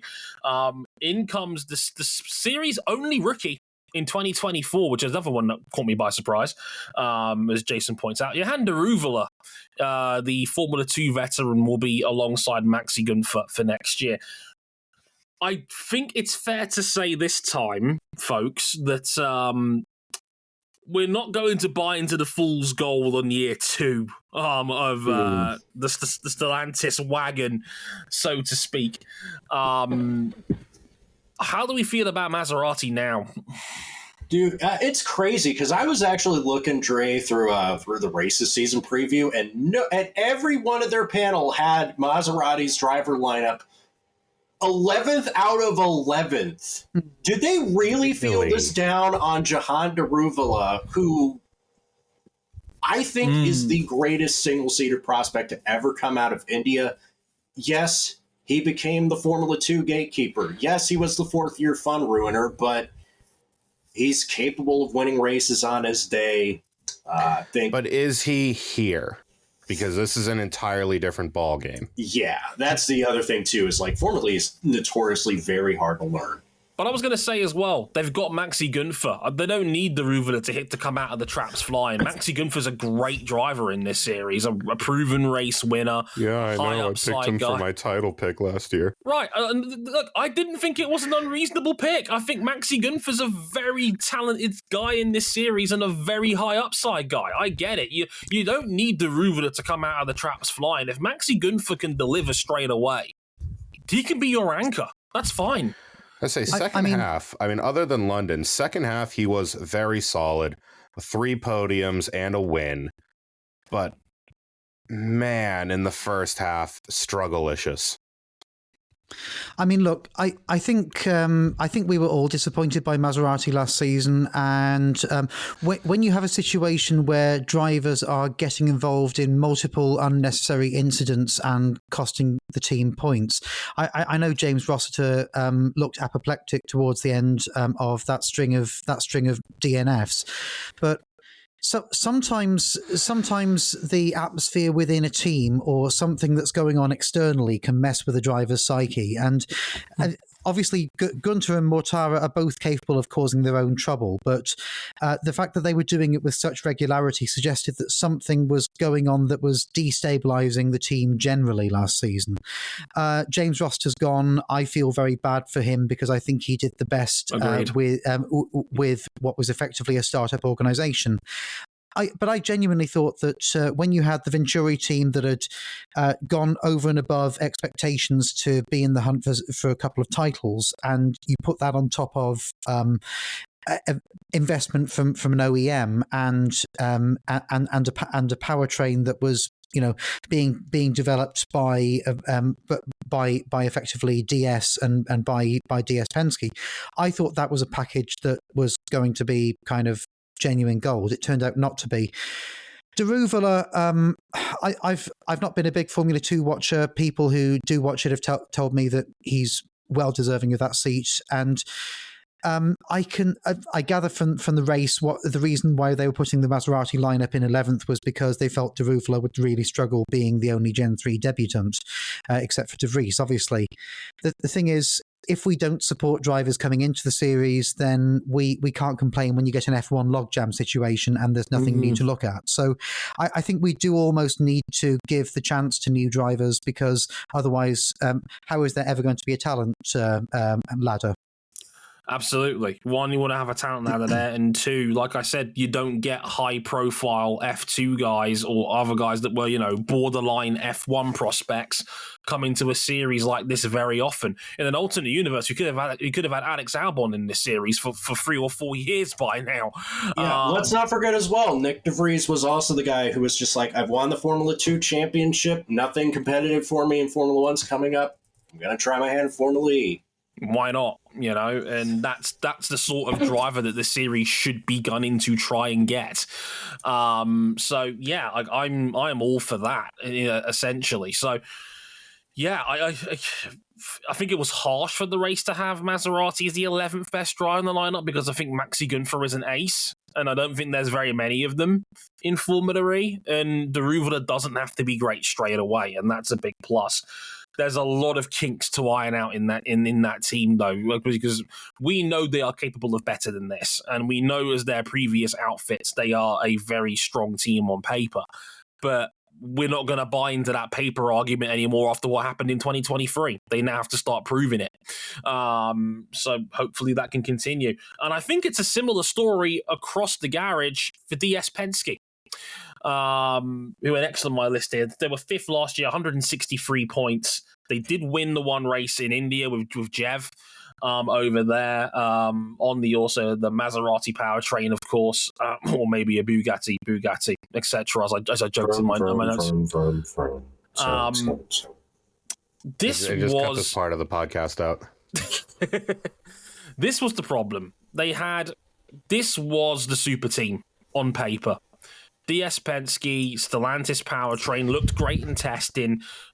Arguably the best, I think it was the number one lineup on paper going into the sport last year, with the reigning champion Stoffel Vandoorne joining John-Eric Verne, arguably the best driver in Formula E history, certainly in the top 2 or 3, I think, on that list of just perennial big hitters in the series, and it just didn't come together. Yet, your defending champion failed to get a podium. Only one top 5 on the year, and the only person who brought any hardware home was John-Eric Verne.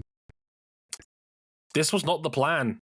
And in fact, if anything, their most high-profile story was literal corporate espionage at Portland. Oh, yeah. They also cheated.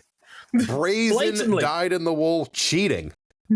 Yeah, blatantly cheated in Portland. Jev had to wipe a huge amount of egg off his face, as, remember, partial team owner of this DS Penske outfit. He had to make up for his own highly embarrassing scandal in Portland when, they were trying to play supermarket sweep with tires in the pit lane. Not ideal. None of their year was ideal in 2023. So again, where are we looking at DS Penske now? Because Jay hasn't really got an excuse this time around now. So I think one thing to mention, because this comes up every year, is that even though it's called DS Penske, it's not directly associated in any way with the Penske that does well. And no, it is the Jay Penske, not the Roger Penske. The fail-safes we've named them on this show before. So, and last season they did about as well as a union between the embers of the DS Techeetah team and the angry owner of Rolling Stone. You would have thought would do. They have actually built a super team though. Stoffel and Jev, both excellent drivers, both have won titles and are capable of winning more. I would be very surprised if they would stick around in a team that didn't look like it was going to provide them with better equipment and resources than last season. And I hope that the melding of the kind of brains trust from DS Techeetah with the former Dragon Penske organization is going to prove more of a good fit this season.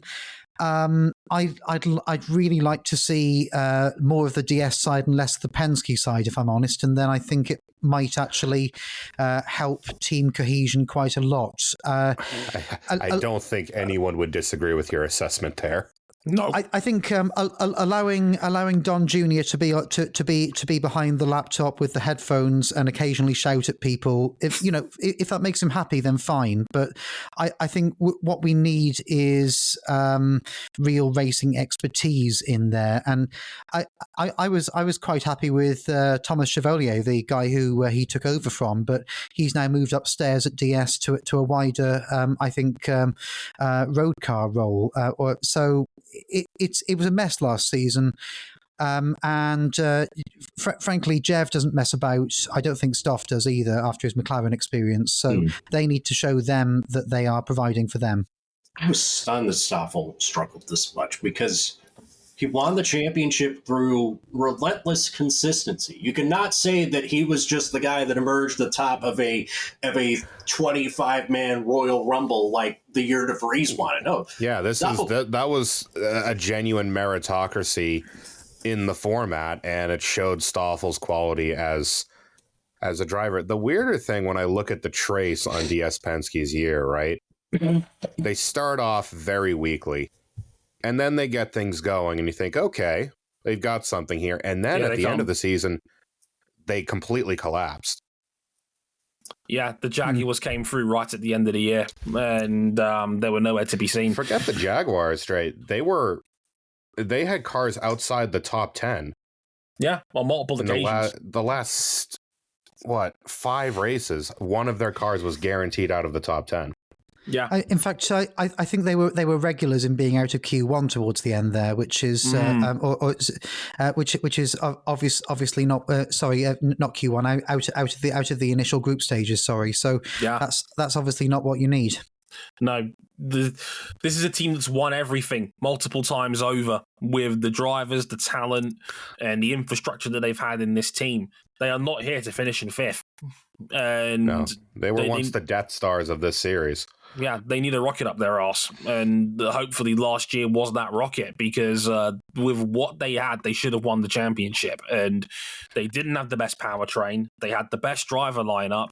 And their infrastructure wasn't good enough either. And then they were caught with their pants down cheating. So it all ended up bad this year. There was very little positive to take out of this year for DS Penske besides the Hyderabad win. Jeff still proved he's a top-tier quality driver when he wants to be. He was in the title contending range for the first half of the year. But as the year went on, he faded completely as Cassidy, Evans, and Dennis took over. They need from the big second season. round in Jakarta onwards, 1 top 5, no other points for Jeff. Oh, one other thing too, they may also have to skip the Berlin round because they're going to be asked to drive another Stellantis car. Whoops. Yeah, and hopefully that Peugeot's got a rear wing this season. We'll see. That thing needs a rear wing, a front wing, side pod wings, and all that might still not help. And it probably needs the combined might of the ACO, like it had at Le Mans last season as well. I love that. Put it away, RJ. Put it away. Otherwise, I'm gonna build it sometime. Jeez, build the damn Peugeot. Well, if you can't see, because obviously podcasts are not a visual medium in this case. RJ just flashed the Peugeot 9X8 Le Mans Lego set. It's a beautiful thing. Whatever you do, RJ, when you're putting together the pieces of the hybrid system, be very careful and tell your significant other that you love her. Shout out Lois Duval. Shout out like Duval. Should we get into the top 4? Because the top 4 is what I like to call the elite contenders. They were the big 4 in this series last year that were winning races regularly, challenging for wins and challenging for the title. First up, for me, the team that had it all until they didn't, and it was the Takiwa Porsche team. Cover your ears, Cam. I'm here. 4th last season, 242 points, 4 wins on the year. They won both in Diriyah, Jakarta Race 1 and Cape Town, on their own, of course, Porsche powertrain. Now, my first note in here was, quote, "No, really, will this be the year that Pascal Wehrlein finally puts it all together?" Because there's a very good reason why my tagline, much like Ryan Eric King's during MotoGP season, is Brad, pass some fucking bikes. For me, it's Pascal Wehrlein, qualify the fucking car. Right. It's just crazy. None of his wins were for pole. And if you have a problem, that's kind of precisely the problem. Because far too often, and this did go a little bit with the Andretti team, but far more so at the factory, they had some of the best race pace pretty much every round. But way too often were they giving themselves a world of work to do by qualifying in the doldrums. That was the story of the year. They're not going to win a lot of races that way. Yeah, they just gave themselves too much work to do. And then all of a sudden in the back half of the year, the Andretti team seemed to just discover more out of their powertrain. And Jake Dennis just racked up the points all throughout the back half of the year. He was much better in qualifying down the stretch. Yeah, Dennis was up there and Pascal Wehrlein kept giving himself all the work in the world to do, and he couldn't do it. He was stretching the Porsche powertrain, which on paper was one of the best, if not the best in the field, but he had to keep taking away that conservation because he had to keep spending energy to overtake people. Started off hotter than fish grease. First 4 rounds, second, first, fourth. Then the retirement in Cape Town. I think there was a genuine case to be made looking at those early rounds that Porsche were just going to dominate this season, and there was almost no point in anyone else trying to produce a race-ready powertrain because they just somehow had the alchemy of speed in qualifying and efficiency in the race, and nobody else could match them. And I think it's kind of astonishing when you look at how closely Cassidy with the Jaguar-powered Envision was able to run Jake Dennis, given that early dominance. Obviously, Dennis had his problems mid-season, but really, Wehrlein should have been up there in the hunt alongside Dennis at the final race. I don't think the Porsche Works team wanted to be, asked by Andretti to be wingmen like they were. I don't think that was where they wanted to be. That's not the aim of any factory team now, is it? Now, in Formula E, obviously there are rules, and if you provide something to a customer, you've got to provide equal equipment and you've got to prove it, etc. But and there are advantages for you as a works team in providing to the customer. But Porsche historically have always made a big point of providing machines to the customers that can win, and I think they'll probably take some pride from Dennis winning that title, but I think there will be some embarrassment at them not quite having the team to deliver Wehrlein the title, given that he just looked so dominant in those early rounds. Antonio Felix da Costa was peaky last season, but you can tell that he is a great driver because, man, a lot of Jota World Endurance Championship fans are not happy that he's not going to be coming back to the team this year. I mean, you look at the team as a whole, right? The first five events, 3 wins, 2 more podiums, and they just kept racking up a ton of points until the last about third of the season. They just tailed off on both sides. They fell off a cliff. Look, again, this is another team that has all the tools to be able to win. The powertrain won a title, or could have won a title. They've got the driving. Well, the powertrain did win the title. Yeah, in the back of Jake Dennis's car. Yeah, and they didn't win the constructors title either because that went to Envision. So it's another customer team.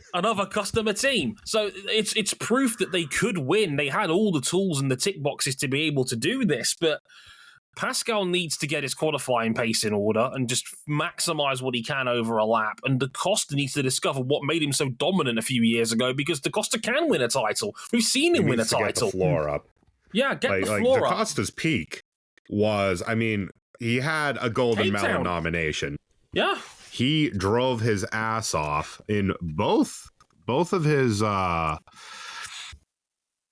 his win, his podiums.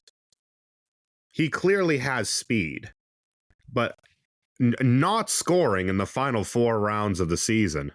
You're never going to win a title doing that. No, never. And I think Formula E badly needs Porsche to win a title at some point. And, again, the Andretti win was effectively a Porsche win, but I think Formula E needs a works Porsche win because they really need the Porsche factory to throw their marketing might behind it, because that will float all boats with Formula E. That will raise all boats, rather. Also, Porsche have been the manufacturer for quite a while now who have been the most likely to jump ship, potentially, in the future. So I think if Porsche jumps from Formula E along with all the other German manufacturers, we've got a difficulty. So we need Porsche to continue doing well, and we need the works team to win a title, really. Yeah, they were on the brink of quitting at the start of this time last year. They have now committed to the rest of this generation of car at least, which is good. But now they're going to want to win if they're going to stick around, and they've got all the potential to do so. But can they finally put it all together this year? Speaking of which, it kind of did for their sister team alongside them with Andretti, who were third in the team standings, but did have the drivers' champion, of course, in Jake Dennis. They were third overall with 252 points, 2 wins on the year. Mexico City and Rome Race 2. On again the same Porsche powertrain we mentioned. Andre Lotterer is gone. In comes Norman Nato in the second seat. Jake Dennis, obviously series champion, was incredibly consistent when he needed to be in the second half of last season. That's what got him that clear championship win early doors in London. can he defend his title first and foremost? And can Andretti get a second driver for me that can actually put them in contention for the team's title as well? Because that was the big problem. Lotterer was terrible last season by comparison, and they need a solid second driver to maximize their overall points haul. I have no qualms that Jake Dennis can compete for another championship. I know Norman Nato was good last year in a Nissan. Is he really the needle mover for a second driver that Andretti Global needs? The bar was resting so low that I stubbed my toe. Because just about anything would be better than how Lotterer drove last year. Because it wasn't just the fact that Lotterer was slow, it's the fact that Lotterer was messy. Right. Yeah. And so Andretti don't need two drivers to regularly be snapping at each other's heels. What they do need is for the second driver to be able to back up Jake Dennis and help in the team standings. One of the reasons that Dennis was crying out over the radio for Wehrlein to provide him with help in blocking other cars in London was because Andre Lotterer was not in a position to do that. For whatever reason, Lotterer was not able to deliver any more in Formula E, and that was definitely one season too many for him. Norman Nato is a proven winner. He's done okay. He's given a 7.5 out of 10 at every team he's been at, and he's always been around final qualifying, around the podium positions somewhere. And I think when the going gets tough, they will appreciate having him at the team. But Dennis is clearly the title contender and the one with the true speed there. The other thing I would say is, very few things get me irritated like the Autosport top 50 drivers, and Jake Dennis was fucked. Jake Dennis was fucked by Autosport last year because there is no way that he was a worse driver than Nick Cassidy over the course of that season. No. Thank you very much. I'm glad somebody else saw how I reacted to this last week. Because when I found out they put Cassidy in the 8 spot and Dennis in the 9 spot, my eyebrow almost went upside down in frustration. I'm so glad you said it. Because if you weren't, I was going to. 100% agreed with you on that one, Sasha. I was... you can listen to last week's show if you want to see my full reaction. Did you hear that they put Scott Dixon down at 18? Motherfucker! I wasn't on that episode, but well, you know why I wasn't on that episode. He was watching from a safe distance. My head was hot. I was getting new glasses watching from a safe distance. I'm seeing this shit in 8K now. Yeah. Look, there's not much for me to add that Sasha hasn't already said. Like, Dennis is their guy. He's a fantastic all-round driver, can qualify well, can race extremely well. Bit of a hothead at times, but overall, will get you an excellent result if the car was working and he gets a smooth race. A little bit of a hothead gene sometimes. A little bit, but I think it's fine. I don't think it affects his driving too much, and I think that's the important thing. We get fun sound bites from it, but generally, yeah, I mean, he practically won the title, throughout the second half of the season by still having plenty of performance in the pocket, but also keeping his head cooler than the others involved in the title fight. Yeah. And to the other question that's posed in there of can they and the Porsche factory coexist? I think they need to. Yeah, because I think fundamentally, and I think these two entities need to make each other better. That's how they're going to continue to march towards more titles, sharing their data, supplying that equal equipment that you would hope would be capable of taking on the challenge for race wins. And by collaborating against the other teams who also collaborate with their customer teams to make each other better. Yeah, and there's no doubt about it. They have a threat. They were the favourites last season, and they're probably the favourites going into this season, if pre-season testing is anything to go by, especially given that the team we're going to get to next have kind of built a super team of their own. It's Jaguar. They were second last year in the team champs, their best ever season in Formula E, 292 points, 4 wins on the year, Brazil, Rome, London, and Berlin race 1. And I love it, and I hope you appreciated the joke in my notes where it says powertrain. It says Jaguar, and it's turbocharged. And it's electrified. Two of them. You could have fooled me. I almost had the shock of my life because I was handling the attack charge in an irresponsible manner. Oh, no. They just added Nick Cassidy to this team. I know we just talked about like the controversy of like saying he's better than the Formula E champion. This dude's so good. Yeah, and look, they have the best team in Formula E now. No questions asked. Mitch Evans has been a title contender for the last 3 years in Formula E, and I sit here as a Mitch Evans defender going, how have you not won one of these by now? Honestly, you're so good when you want to be. In comes Sam Bird with a steel chair. God damn it! No. When I look at Jaguar TCS Racing as they are right now, I think this is the vision that Ford had when they bought a controlling stake in Stewart at the turn of the century, and they thought Jaguar Formula One, that was going to be the hot ticket to dominate Formula One for years to come, and then they just sold it to Red Bull for $1 after 5 years of accomplishing almost nothing. So what you're saying is that they're about to sell this team to Red Bull, and then 20 years from now, they're going to get back involved. No. This is different because this Jaguar team is actually meeting on a lot of its expectation. It's not a colossal failure. Right. It's like for them to win a championship, but this is going great. To be the year. Surely this is the year they win something. You have an excellent Jaguar powertrain, arguably the best in the sport right now. You have 2 elite drivers, arguably the only team in the field that has 2 elite drivers with Cassidy and Evans, second and third in last year's championship in under one roof. And right now on current form, Cassidy is a massive upgrade on Sam Bird. For the love of God, how do you not win it this year? Or win something?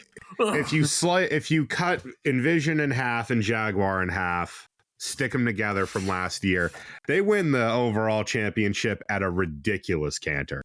Yeah. Anecdotally, I just think, when we think everything should go to form, it typically doesn't. Especially with Jaguar.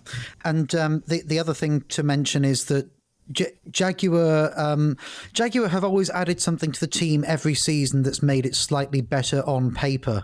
And I'm aware that paper teams win paper cups, but you're right, Dre. This is the season where everything has to come together. I wrote in the notes before we started recording this that there were financial issues at Jaguar Land Rover that made it look difficult for them to stay in Formula E. That's not the case anymore. JLR is doing quite well. The new Defender's doing well, etc. But Jaguar itself badly needs some marketing pizzazz on its brand because it is not pulling in the big bucks in that parent company. The Jaguar team itself is probably the best thing about Jaguar, the mark, right now. And the only thing I wrote in the notes for Evans and Cassidy was brilliant. They're a super team. They've got along well from a young age. They're going to get along well next season, I'm pretty sure, as long as they don't take each other out. And team. Exactly. And that's just it. Is that you look at Jag and Envision from last year. And the peaks are very good. Even the middles are very good. Mm. They got to pull some of those retirements off the result sheet. They do. But I think a lot of that, again, was Sam Bird. Exactly. And they haven't got that problem this year on paper. And again, as Sascha quite rightly points out, this is all on paper. But there is no weakness in this team right now. None on paper. Like, they should. I think they've got a better driver lineup than Envision right now. I think they've got the leading powertrain in the sport. In testing, Mitch and Cassidy were the 2 fastest drivers in preseason testing as well. Now, again, it's preseason testing. Take that with a pinch of salt. But it's like the New Zealand cricket team. They find ways to lose. If you know, you know. Like, so how does Jaguar lose this World Cup on boundary countback is what I can't help but think in the back of my head. Because it's like wacky races. Dick Dastardly never wins. It's in the same way that they will find ways to lose. So how do they lose this year? The only thing I can think of, because even if I despise Mitch Evans over Mexico a few years ago, he's still very quality. Nick Cassidy is nothing but quality. Pound for pound, they are the two Those best drivers two. in the series. Those two hitting each other, those two fighting is the only thing I can think of. They are And- good And mates. I think it's a very real possibility. They're good mates, yeah. but we'll see what happens when they get tested. because Okay, one thing I know about RJ, pump the brakes on that real quick. What friendship survives a title fight? Hamilton and Rosberg did not. And one thing I know about Nick Cassidy is that when you are his good side, he will stick with you no matter what. If you get on his bad side, he will probably never ever forgive you for that. We heard how he got along with Bremy towards the end of his time in Envision together, and it was ugly. They got along? It's news to me.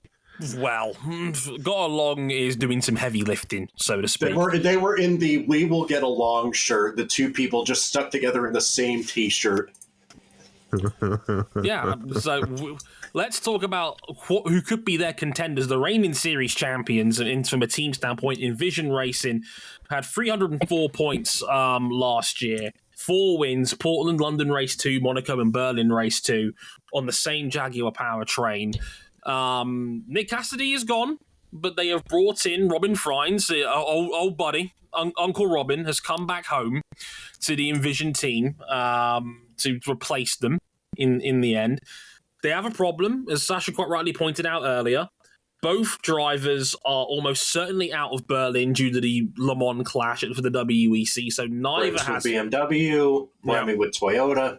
Yeah. So neither is going to have the series as their top priority this year, quite frankly. Is that going to be a big problem? How big a problem is that going to be? Well, it's not ideal, is it? Well, In Berlin's fact, a doubleheader as well, which isn't going to help either. They've let them lose 2 races. You've Yeah, effectively I mean, struck like- 2 races out of their points total from the start of the season. So we've had this issue before with Buemi, in fact, when he missed the New York E-Prix because of his Toyota commitments back then.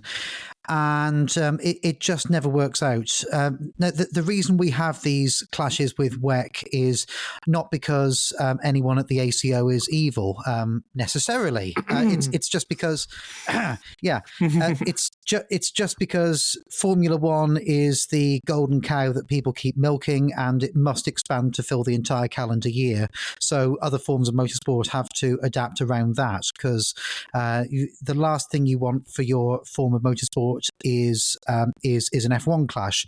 So you end up with a WEC clash instead, and it's just unavoidable. But in Envision's case, it's causing them a real headache next season, and it's really difficult to see how you can psychologically take what you hope is a title fight seriously when you know you're going to be missing two races, 1 race meeting. I just don't see how those drivers can go into the season thinking about that in that way. This almost feels like you could cynically look at this as like this is 2018's best Formula E super team in 2024. I don't think Robin Frins has fallen off that much, despite him coming off of injury. He's still in his prime. He is still capable of being the lead driver. Is Sebastian Buemi still that guy? Not sure. Sebastian Buemi is not still that guy, in my opinion, but he can still pull together a performance. But he's not going to be the guy who takes the team to a title like he was in the Gen 1 years.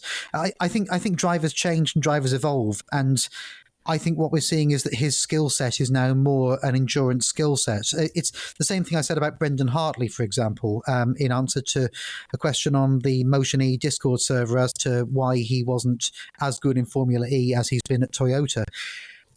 With Frines, I've got a bit more optimism, because I genuinely think there's crazy good speed in there, but he needs the team around him that he trusts, and he needs the powertrain to actually go and do it. I think there isn't a better place for him to be, because it's his old team and they've got the Jags now. Why not? Right. But can they beat the Jaguar super team on merit alone, especially given they're going to lose 2 weekends? They're going to lose a whole doubleheader weekend in Berlin. That's going to be a big... It might be too much for them to overcome. Yeah, that's such a it's a situation where you need so much critical mass to try and tank that hit that, I mean, even if it doesn't matter, even if so much, the Jaguars or the Porsches win in Berlin, all they need to do is just rack up solid points. And that is devastating to Envision's title chances. Right. And I don't know who they're going to put in that seat. I mean, I gather they've got people in mind, but whoever it is not going to have the same level of performance. And of course, it's a real bust for the driver's title. And they're not the only team that's going to have this problem. Like we're going to have to be signing reserves like crazy. Yeah, and most there's, only got there's one. a better than zero chance where those guys are going to be Formula E or Gen 3 debutantes, and they are not going to have the experience with the powertrain with the current regs, especially given, we've got the attack charge coming in for some rounds. 5 of the weekends, and basically and Berlin 9, is one of 10. them. Managers, hit Roberto Mary up on the WhatsApp. Oh my! You're gonna have people just learning on the fly, and it's going to be hard to score with enough good teams fighting at the front. So if we take last season, for example, Andre Lotterer was out for a race. In came David Beckman, one of my favourite racing driver names, by the way, and he's a good driver. He's probably got more pace in him these days than Lotterer, but he wasn't able to learn the Gen 3 in time. Indeed, and that is a problem. What's Scott Speed doing these days? Stop it. Still being banned on iRacing. Yeah. So what's Ryan Eric King doing these days? Good question. He's a keen iRacer. Maybe Alex Palou will be available for some weekends. We'll have to wait and see. As Jay Sports out in the chat as well. That to be fair, Beckman is one of the few named reserves so far. That's very true. And also, Kiera says there's a reason Porsche won't let their drivers do the WEC this year. They want them to focus on the individual disciplines 100%, and it makes sense. I understand the perspective. As race fans, I think we like the whole gentleman vibe of racing in multiple series, but practically it has problems sometimes. And give Johan Christopherson a call. Yeah, especially when you consider he's got EV experience. Oh my God! Get the Hanson brothers. Will you stop? and the best fight on or off the track for 2024 goes to. Okay. By the Hanson brothers, I mean the Rallycross Hanson brothers, not the music Hanson brothers, obviously. Or the Slapshot Hanson brothers. Rest in peace, Paul Newman. Are we at the point where we have to? Should we even bother picking a champion? Yes. I hope my pick for the champion is the friends we make along the way. We are. You fucker. FIA stewards always win. No, they will not. I will not let this happen. Like poor Scott in the race control room is probably the best of a bad bunch of these stewards we've talked about in 2023, which kind of says it all, really, more than anything else, right? Folks, we have to pick a champion and a team champion. Yes, we do. We have to avenge last year. We were all terrible at this, apart from Sasha, who actually was reasonable in picking Jaguar and Mitch Evans. So I think it's only fair that Sash goes again and goes first this time. Who do you think will win the drivers and the team's titles in Formula E this year, Sash? Well, given all we've been through, I think it's sensible at this stage, and bear in mind we've had a year of Gen 3. We know what the drivers look like. We know how the powertrains perform roughly. And there is kind of a limit on homologation and development and so on. So I think we are looking at, sensibly speaking, a title fight between Porsche and Jaguar. I think within those teams, there isn't much to choose between any of the drivers. It could be any of them. So I'm just going to point my finger at Pascal Wehrlein for the driver's title and Jaguar for the team's title. I am going to... I vowed 2 years ago that I would never pick him again. Go on, pick your fate. I can't not do it.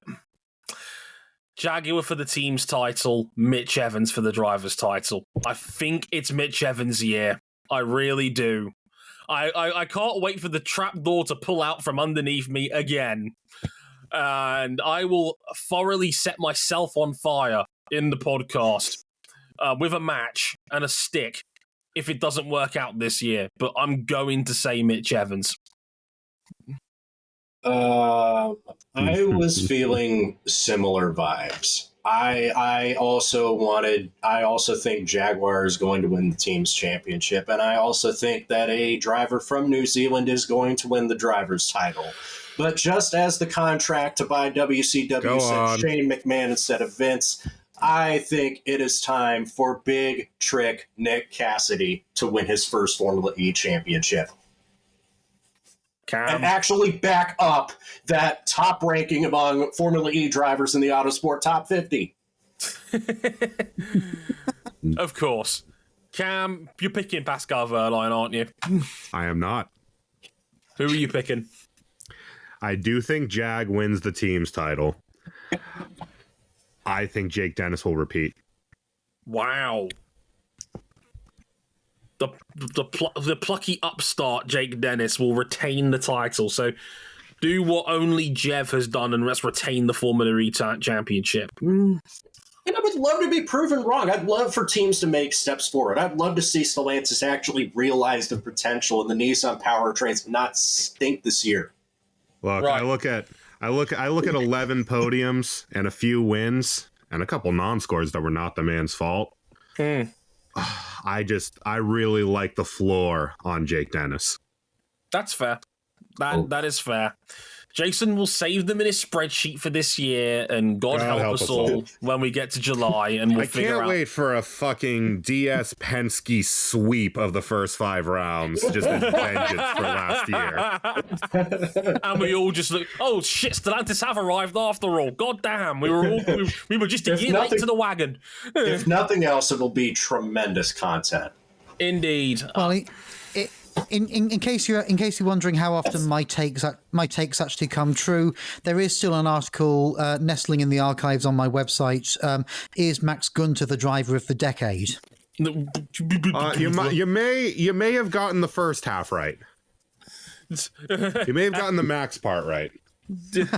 Wrong Max. That might be a problem, guys. We're just about done here. We've had a couple of hours in the end. It was a good time as ever. Sash, tell the good people where they can find you one more time.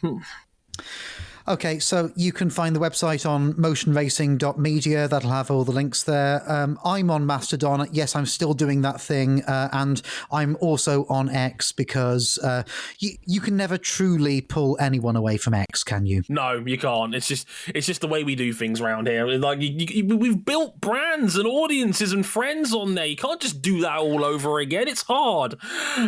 So I should probably say where on X I'm VS Garlick. On Mastodon I am tech.lgbt/@garlick. That's my presence instincts. Let's go. Nice, let's do it.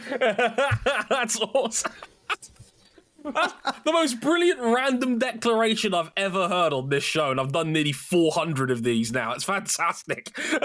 Brilliant. 400? We're almost to 500, pal. Shit, we're almost to 500. Yeah, we'll be getting to that soon. We might have to start generating plans on the other podcast we were planning to clone for that episode 500. More on that in March.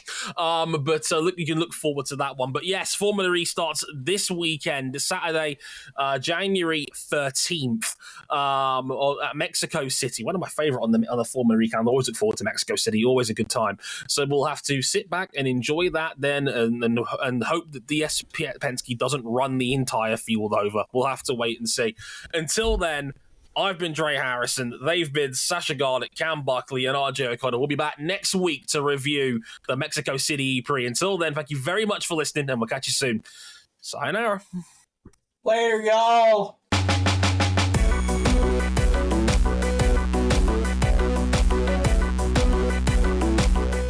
Please, God, please qualify the car, Pascal.